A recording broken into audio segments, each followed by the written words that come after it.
Hi guys, welcome back to my channel. और मैं फिर से आ गई हूँ अपने टिंट वाले फिंगर्स के साथ कर रही हूँ। तो होपफुली मैं इसको पोस्ट कर पाऊँ, मैं ऐसा कुछ इस वीडियो में वैल्यू दे पाऊँ।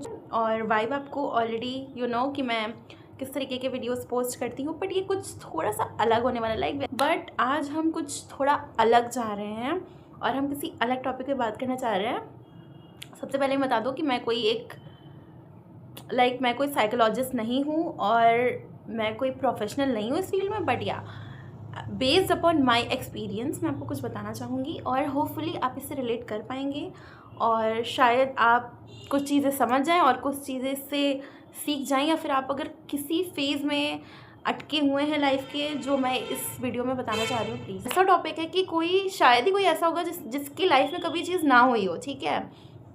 तो वो है फ्रेंडशिप, ठीक है। होगा जिसकी लाइफ में फ्रेंड्स ना हो, और अगर नहीं भी तो उसके पीछे कोई ना कोई तो रीज़न होगा, है ना।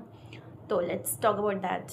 तो मैं ये कहना चाहूँगी कि हमारी लाइफ में बहुत सारे फ्रेंड्स होते हैं ना, और कोई हमारा क्लोज फ्रेंड होता है, किसी को हम बेस्ट फ्रेंड का टैग देते हैं, किसी को हम क्लोज फ्रेंड का देते हैं, किसी को हम कैजुअल फ्रेंड का टैग देते हैं, तो किसी को हम क्लासमेट का टैग देते हैं, है ना। तो ये तो बस एक टैगिंग की बात हो गई कि तुमने किसको क्या टैग दे दिया, और वो एक आगे कैटेगरी जिसका नाम होता है फ्रेंड्स। तो फ्रेंड्स की कैटेगरी में टैगिंग कर दी हमने उनकी, और हमने उनको उसके अंदर सेटल कर दिया, ठीक है।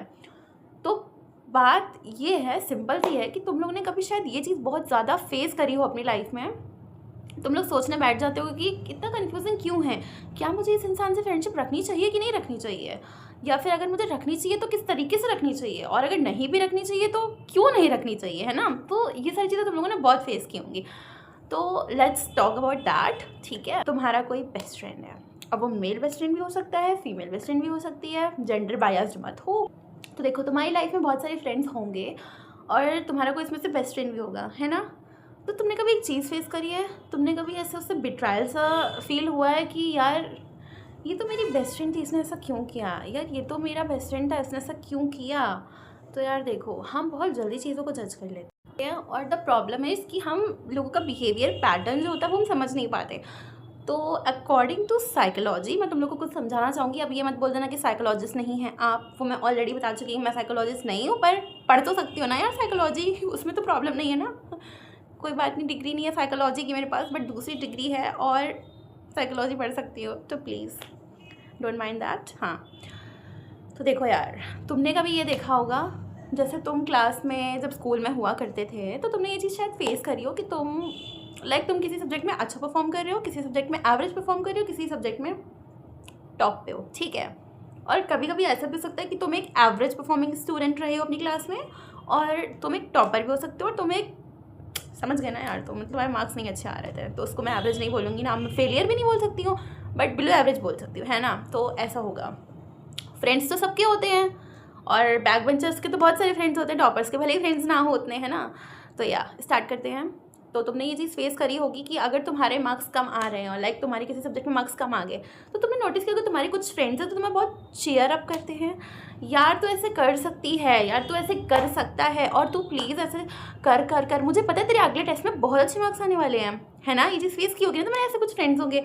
और टर्निंग पॉइंट, जब तुम्हारे मार्क्स आ जाते हैं उतने जितने की तुम एक्सपेक्ट कर रहे थे, तब वो जो चीयर अप करने वाले फ्रेंड्स थे, वो दे आर लाइक, इसके कैसे इतने मार्क्स आ सकते हैं यार, ओह। तो तुम्हें वहाँ पे थोड़ा सा शॉक लगता है ना कि यार ये पिछले टेस्ट में तो मुझसे ऐसे बात कर रही थी या कर रहा था कि यार तेरे मार्क्स आ जाएंगे, कोई नहीं, तो परेशान मत हो, ये कर लेंगे हम, वो कर लेंगे। और अब इस बार क्या हुआ, इसे नोटिस किया है ना तुमने। चलो मैं तुमको अकॉर्डिंग टू साइकोलॉजी बताती हूँ ऐसा क्यों होता है। हाँ, तो ऐसा इसलिए होता है क्योंकि वो तुम्हारी सक्सेस से उन्हें कोई प्रॉब्लम नहीं होती है, बट वो खुद के सेल्फ स्टीम से इतना ज़्यादा परेशान हो जाते हैं कि उन्हें खुद नहीं पता कि वो ऐसा क्यों बिहेव करना स्टार्ट कर जाते हैं। Like they feel safe helping you, but उनको तुम्हें अपना कॉम्पिटिटर नहीं बनाना होता है। जैसे तुमने देखा होगा कि तुम्हारे साथ कुछ लाइफ में प्रॉब्लम चल रही है और तुम लो फील कर रहे हो, और या तो फिर तुम्हारे मार्क्स कम आ रहे हैं, या फिर कोई भी एग्जांपल अपने अकॉर्डिंग ले लो जो तुम पे सूट करो, जो उस सिचुएशन में सूटेबल हो, जिसमें तुम डाउन फील कर रहे हो, ठीक है। वो कोई भी एग्जांपल हो सकता है, और वहाँ पे वो तुम्हें चीयर अप करने के लिए आ रहे हैं, बट जैसे ही तुम्हारी सिचुएशन थोड़ा सा उठती है ऊपर, वो एकदम से गायब हो जाते हैं। दिस इज़ बिकॉज कि साइकोलॉजी के अकॉर्डिंग ऐसा इस वजह से होता है क्योंकि वो अपना कॉम्पिटिटर तुम्हें नहीं बनाना चाहते हैं और उनको अपने सेल्फ स्टीम पे डाउट होना स्टार्ट हो जाता है। That's why they do like that. So it's very simple यार, ठीक है। चलो अब मैं तुमको नेक्स्ट बिहेवियरल पैटर्न समझाने की कोशिश करती हूँ, ठीक है। सेकंड पॉइंट क्या होता है, हमें दूसरे टाइप के फ्रेंड्स कौन से देखने के लिए मिलते हैं, वो जो कि पास हो, फेल हो, आगे बढ़ो, नीचे जाओ, दे डोंट केयर ब्रो, है ना। तो एक टाइम के लिए ये अच्छे भी, मतलब तुम्हें नॉर्मल भी लग सकते हैं और एक टाइम पे तुम्हें ऐसे चिड़ भी लग सकती है कि यार ये कौन सी फ्रेंडशिप है कि अगर मैं क्लास में टॉप कर रही हूँ तो इसने कभी मुझे कॉन्ग्रेचुलेट भी नहीं किया, और अगर मेरे मार्क्स कम आ रहे हैं तो इसने मुझे कभी समझाया भी नहीं, या फिर अगर मैं लाइफ में सक्सेस मुझे मिल रही है, कोई जॉब मुझे मिल रही है, तो ये आगे कभी मुझसे बात भी नहीं करती है या बात भी नहीं करता है। होता है because they are not invested in you, ठीक है। उनको आपकी इमोशनल सिचुएशन से और उनको आपसे उतना ज़्यादा इमोशनल अटैचमेंट नहीं हुआ होता है कि उनको आपकी लाइफ की चीज़ें अफेक्ट कर पाएँ, है ना। जैसे कि तुम्हारी लाइफ में कोई भी चीज़ होती है तो अगर जो तुमसे इमोशनली कनेक्ट इंसान होगा वही तो तुम्हें फील करने की कोशिश करेगा। लाइक हमारे जैसे फैमिली मेम्बर्स होते हैं, अगर उनके साथ कोई भी ट्रेजेडी होती है, कभी ना हो, तो हम ज़्यादा अच्छे से उनसे कनेक्ट कर पाते हैं because we are emotionally connected with them. या फिर हमारा कोई क्लोज पर्सन होता है, हमारा पार्टनर होता है, हमारा बहुत अच्छा फ्रेंड होता है, व्हाटएवर, ठीक है, वो तुम अपने हिसाब से डिसाइड कर लो जो भी होता है। तो हम क्यों उससे ज़्यादा इतना फील कर लेते हैं कि यार उसको चोट लग गई है तो तुम्हें प्रॉब्लम हो रही है, क्यों? क्योंकि हम उससे इमोशनली कनेक्ट हैं। और जो वो फ्रेंड्स हैं जिनसे आपको कंप्लेंट रहती है हमेशा कि ऐसा क्यों नहीं करती, ऐसा क्यों नहीं करता है, it's very simple, they are not emotionally invested in you. तो उनसे एक्सपेक्टेशंस क्या हमें रखनी चाहिए? नो, कभी नहीं रखनी चाहिए, है ना। तो अपनी लाइफ में आगे बढ़ो और ऐसे लोगों से एक्सपेक्टेशंस कभी मत रखो। और हाँ, दीज काइंड ऑफ पीपल या तो वो बहुत ज़्यादा अपनी लाइफ में इन्वेस्टेड होंगे, तभी तुम्हारी लाइफ में वो इन्वेस्टेड नहीं है, उतना इमोशनली इन्वेस्टेड नहीं है, वो अपनी लाइफ पे फोकस करें, दैट्स वाई। तो वो एक साइड पे उनको हम रख सकते हैं। और एक साइड ऐसे है कि ना वो खुद की लाइफ पे फोकस कर पा रहे हैं और ना ही वो तुम्हारी ही लाइफ में कुछ फोकस कर रहे हैं। लाइक तुमसे ना तो उनकी खुद की मेंटल हेल्थ भी ख़राब हो सकती है। तो डोंट जज एनी वन, ठीक है। तो बहुत सारे फैक्टर्स होते हैं, इसलिए इतनी जल्दी कभी किसी को जज नहीं करना चाहिए। It's very simple, okay. और अब आते हैं जिनको हम चंड लोमड़ी और जो भी आप बोलना चाहें उसकी कैटेगरी में डाल सकते हैं। क्यों डाल सकते हैं? क्योंकि देखो यार, ये वो लोग होते हैं जब तुम इमोशनली डिस्कनेक्ट हुए होते हो, जब तुमको कुछ समझ में नहीं आ रहा हो, तो अपनी लाइफ में तुम बहुत ज़्यादा लाइक तुम्हें सक्सेस नहीं मिल रही होती है, जो भी तुम काम कर रहे होते हो उसमें तुम गिर रहे होते हो, बार बार गिर रहे होते हो, मतलब सीढ़ी से नहीं टपक रहे होते हो। समझ रहे हो ना मैं क्या कहना चाह रही हूँ? हाँ, तो बीच बीच में फ़न करते रहना चाहिए ऐसे, है ना, 190 डे बोरिंग हो जाता है सब कुछ। तो जब तुम्हारी लाइफ में सब प्रॉब्लम्स चल रही होती हैं तो वो बहुत दूर भागे होते हो, या तो वो तुम्हें जजमेंट पास कर रहे होते हैं बैठ के, अरे ये क्या कर रही है, ये क्या कर रहा है, वो क्या कर रहा है, ऐसे काइंड ऑफ कर रहे होते हैं। और या तो फिर शांत रहते हैं, उनको ऐसा लगता है कि मुझे चुप रहना चाहिए, मुझे कुछ नहीं बोलना चाहिए। फिर एकदम से जब तुमको सक्सेस मिल जाती है, लाइक जब तुम हिट कर जाते हो, तब क्या करते हैं, हेलो क्या हुआ, कॉन्ग्रेचुलेशंस, ये वो फलाना फलाना ऐसे करके तुम्हारे पास फ़ोन आना शुरू हो जाते हैं और वो तुम्हारे आगे पीछे घूमने लगते हैं, कैसे बंदर की तरह तुम्हारे आगे पीछे फिरने लगते हैं। तो ऐसे लोगों को हम क्या बोलते हैं? ऐसे लोग को हम लोग बोलते हैं चंट लोमड़ी, ठीक है यार। ऐसा क्यों बोलते हैं? क्योंकि देखो यार, इसके पीछे भी साइकोलॉजी का एक बिहेवियर है, तो उनको हम गलत नहीं कह रहे हैं, उनको हम गलत एड्रेस नहीं कर रहे हैं और यहाँ पे कोई भी नेगेटिविटी नहीं फैलनी चाहिए। तो ये साइकोलॉजी के अकॉर्डिंग मैं समझाने की कोशिश कर रही हूँ, तो उसी पे भी हम स्टिक रहते, ठीक है। तो according to psychology, these kind of people are totally opportunistic. ये अपॉर्चुनिस्टिक काइंड ऑफ पीपल, इसको एक टर्म दिया गया है ना। वो टर्म इस वजह से दिया गया क्योंकि ये हर चीज़ में अपॉर्चुनिटी ढूंढ रहे हैं। अब क्या है, एग्जाम्पल देती हूँ, जैसे मैं कंटेंट क्रिएशन कर रही हूँ, लाइक अभी मैं एक वीडियो शूट कर रही हूँ, कुछ कर रही हूँ, तो मान लो अभी जैसे मेरी वीडियोस में व्यूज़ नहीं आते हैं और अभी मैं लाइक रीच नहीं मुझे मिल रही उतनी ज़्यादा, और ये बहुत नॉर्मल सी चीज़ है, तो इसमें कोई बहुत बड़ी बात नहीं है। लाइक नॉर्मल होता है उसको ये चीज़ फेस करनी पड़े, क्योंकि यार देखो, कंटेंट क्रिएशन कोई ईजी चीज़ नहीं है जो लोगों ने इतना ज़्यादा नॉर्मलाइज करके रखा हुआ है कि यार इसमें होता ही क्या है, कैमरा लेके वीडियो बनाने के लिए क्या वीडियो बनाना है, कुछ भी बोलने लग जाओगे वीडियो में आगे, तुम कुछ भी तो नहीं बोल सकते हो ना, तो तुम्हें कुछ तो सोचना पड़ेगा, लाइक किस बारे में तुम्हें आज वीडियो बनाना है, तुम्हें क्या करना है।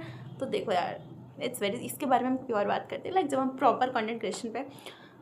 तो मैं ये कह रही थी कि मैं जैसे कंटेंट क्रिएशन कर रही हूँ इस टाइम पे, अभी मैं ये चीज़ है, तो अभी मान लो मेरी लाइफ में कोई फ्रेंड हो, ठीक, और वो अभी ऐसे जाने दो जो भी कर रही है छोड़ो, इस टाइप का हो, ठीक। और मान लो कभी लाइफ में मेरा वीडियो वायरल चला जाता है, या फिर मैं अच्छा कर ले जाती हूँ, या फिर मुझे अच्छे व्यूज़ आने लग जाते हैं, कुछ भी हो सकता है, एनीथिंग लाइक दैट। नॉट ज़रूरी कि कंटेंट क्रिएशन में किसी और चीज़ में, किसी और फील्ड में मैं कुछ अच्छा कर लूँ कि भाई टाइम को कौन देख के आया है। और उस टाइम पे वो इंसान जो कि अभी बिल्कुल ध्यान नहीं दे रहा और उस टाइम पे वो इंसान मेरे पास आ जाए, उसको लगे कि हाँ इससे मुझे कुछ तो अपॉर्चुनिटी ग्रैब करने को मिलेगी। समझ रहे हो मैं क्या कहना चाह रही हूँ? तो these kind of people are really selfish, opportunistic, और उनको आपसे काम निकलवाना है, इसलिए वो अब आपके पास आ रहे हैं। तो ये मत समझना कि हाँ मैनिपुलेट मत हो जाना कि अरे यार उस टाइम तो मैं भी बहुत परेशान थी या मैं भी बहुत परेशान था, ये था, सो एंड सो। इतना कोई परेशान नहीं होता है कि आपकी प्रॉब्लम्स में आपका साथ ना दे पाए। अगर वो आपको अपना बेस्ट फ्रेंड समझना, ठीक है, बेस्ट फ्रेंड या तो फ्रेंड ही क्यों ना कह रहा, क्योंकि फ्रेंड्स और बेस्ट फ्रेंड्स टैग्स नहीं होते हैं, उस पर आपको वर्क करना पड़ता है, तभी चीज़ें होती हैं, है ना। तो ये 3 तरीके के मैंने पर्सन्स बता दिए हैं जिनसे आपको डाउट हमेशा रहता है। ऐसे तो बहुत टाइप के फ्रेंड्स होते हैं, वो कभी और डिटेल में जब स्टडी करी होगी मैंने तब मैं आपको समझाऊंगी इस चीज़ के बारे में। पर ये मेन थे जिनमें कन्फ्यूज़न रहती है, लोग हमेशा ज़्यादा उलझे रहते हैं कि क्या है आखिर उसका बिहेवियर। तो अब बारी आती है कि ये बताना कि क्या हमें फ्रेंडशिप मेंटेन करके रखनी चाहिए कि नहीं। तो यार देखो, it's very simple and it's totally depends upon you कि देखो, अगर तो तुम भी अपॉर्चुनिस्टिक पर्सन की कैटेगरी में आते हो तो तुम भी रख सकते हो इन तीनों कैटेगरी वालों के साथ फ्रेंडशिप। हाँ कि कभी भी कुछ होता है तो हम तो फ्रेंड्स हैं भाई, होता नहीं है। 10 साल पहले स्कूल में कोई हमारा हुआ करता था फ्रेंड, और आज के टाइम में वो MBBS कर रहा है या कर रही है, ठीक है, और पता चला हमें, कभी भी उससे भले बात ना करते हो, हमको पता ना हो कौन है, अच्छा शर्मा जी वो तो हमारी क्लास में थे, वो तो हमारे बैचमेट थे, वो तो डॉक्टर हैं आज। और उसी टाइम पे जो कि हमारा सबसे ज़्यादा क्लोज फ्रेंड रहा हो और वो भी लाइफ में बेचारा कुछ नहीं कर पा रहा है, सामने से निकल जाएंगे उसके, विल नॉट एड्रेस हिम और हर, है ना। तो ये दुनिया है यार, यहाँ पे तुम्हें ऐसे ही सब मिलने वाले हैं। और रही बात दोस्ती रखनी है कि नहीं रखनी है, तो टोटली डिपेंड्स अपॉन यू कि आप अपनी लाइफ में कैसे हैं और आप अपने आप को कैसा पोर्ट्रे कर रहे हैं लोगों के सामने, और आप रियलिटी में कैसे हैं, है ना। और रियलिटी में आप क्या चाहते हैं अपनी लाइफ से, तो it's totally depends upon you.